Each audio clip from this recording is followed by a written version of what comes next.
Well, the battle continues, but this time it's the move of the former CJN Walter Onnoghen, who has rejected the judgment of the Code of Conduct Tribunal. Well, he is claiming that the CCT committed legal errors, but the presidency says the rule of law is no respecter of persons, as nobody is above the law. Well, those are just two sides to this story. So let's get some more perspectives now, shall we? And joining us to do just that from our Abuja studio is a professor of law, Professor Mamman Tahir. He's also the Vice Chancellor of Bayes University and Channels TV's legal consultant. Thank you for joining us on the program. And right next to him is Mr. Akinloye Oyeniyi, a legislative consultant and political scientist. Thank you for joining us. Well, here in our Lagos studio to get a sense of the presidency's viewpoint is the media advisor to the president, Mr. Femi Adeshina. Thank you for joining us on the program. Thank you. Well, I'd like to begin by getting a legal perspective to this case here. It's arguably the biggest talking point in the country. And this question is for Professor Tahir. Now, I've interacted with a few legal practitioners on this case. And while a lot of them actually agree that, yes, indeed, the former CJN probably has a lot of cases to answer, but then they're always quick to bring up the issue of procedure. So the question is, how important to the judiciary as an institution is procedure? And the other question is, what ways would you say laid down procedures were not followed if indeed that is the case? That's for Professor Tahir. Well, thank you, Kayode. I really wish we are not here today to discuss the problems facing His Lordship. Because this problem has run on for so long, and with the prospect that it is going to go on for so long, because certainly he would want to see this matter up to the highest court of the land. And I remember too that in addition to this judgment, to the decision of the tribunal CCT, he has two more decisions hanging on his neck. One, the one that he chose himself in terms of the voluntary,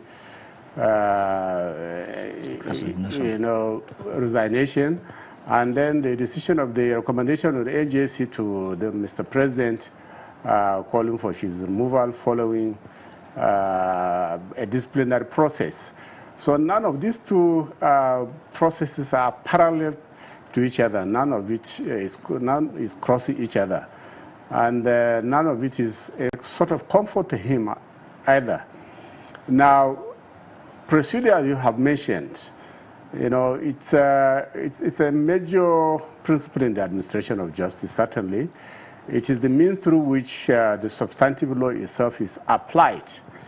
But in the case of Nigeria, procedure seems to be holding down substantive justice in a lot of cases, which is why over the years, the courts have concentrated so much in reforms of procedure, and both at the civil and the criminal level, to ensure that the focus really lies on the substantive justice rather than the procedural justice.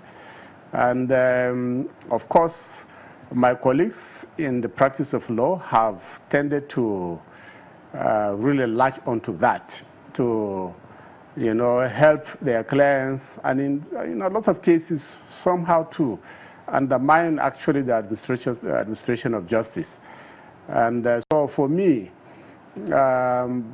procedure is important, but the main thing is actually the substantive justice, and that's also what the courts have been emphasizing on, that our eyes should focus on substantive justice rather than procedure.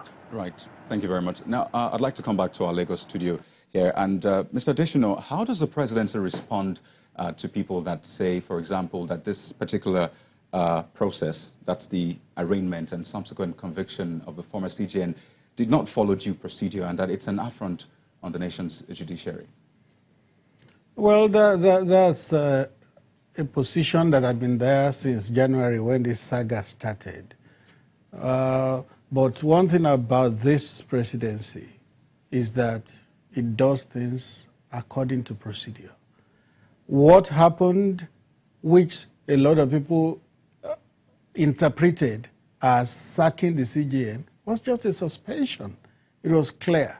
The CJN was suspended prior to the completion of the procedure that started then with its arraignment at the CCT. Now, until that is concluded, well, maybe until he threw in a resignation, okay, but before he threw in a resignation, he was just suspended and not sacked. So the matter of wrong procedure does not arise at all. And also people that say this is some sort of affront on the nation's judiciary. No, it's not. It's not. Nobody is above the law, not even the judiciary. Nobody.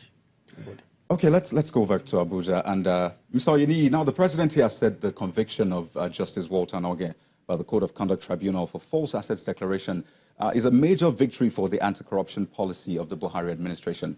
Mr. Oyeniyi, how do you react to that statement? Thank you very much, Kayode. Presidency saying the ruling of the CCT as a boost for its anti-corruption fight. I wouldn't want to controvert that because, you know, presidency itself is not a law. It cannot be law into itself.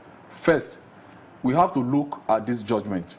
You know, the issue started somewhere before it ended where it ended on the judgment. First, let's look at the issue of jurisdiction. Let's look at the issue of jurisdiction. Because when a particular court or tribunal does not have jurisdiction to hear a particular case, whatever you are bringing there, if you continue to hear that case, whatever that is going to be the outcome of that case, you are building that particular structure on a no foundation. Where there's no foundation, there's nothing you can put on it. Even the CCT itself, in January 2018, even ruled itself out during the case of Justice Nguta. But that judgment was overruled. Nigerians are now surprised that the same CCT now overruled itself to have jurisdiction over a judicial officer. Please, we have to look at this issue from this perspective. That when those 6 count charges were filed, the CJN was still the sitting CJN. He has not been suspended. So, and according to the Constitution, it's only NJC that can discipline a judicial officer. Not just, you can't jump the NJC and go to CCT. Even the CCT, it have the bureau, the CCB, we have to be the one that will refer that case to CCT.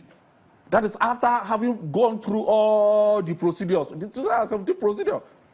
That when you file your asset, they will verify, they will do conference verification. They will call you, they will be there, and you look at, two of you will look at it. If you haven't anything that's still remaining, you have not added also, you have to let them know. So they will table it. Then after that, on their own, they will now go back to go and do personal verification of those assets.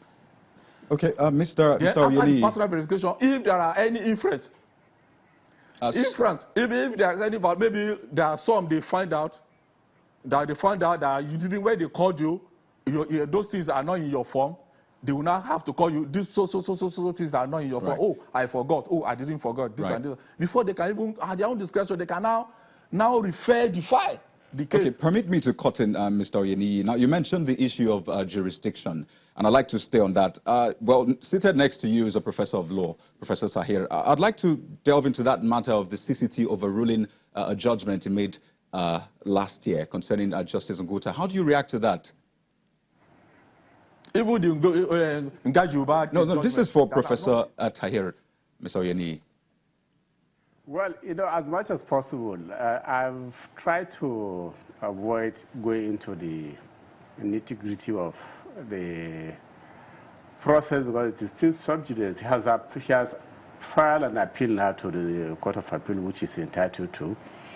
However, you know, we have a whole schedule of the Constitution of Nigeria committed to Code of Conduct, the Bureau, and the Tribunal, covering all these matters. And then even for judicial officers, we also have 290 of the 99 Constitution, Section 290, which requires judicial officers to make declarations of assets before they even begin to exercise the functions of their office. And this matter had come up very clearly in the past. Before the Supreme Court, in Ahmed versus Ahmed, and a panel headed by His Lordship, Justice Onnoghen, made very clear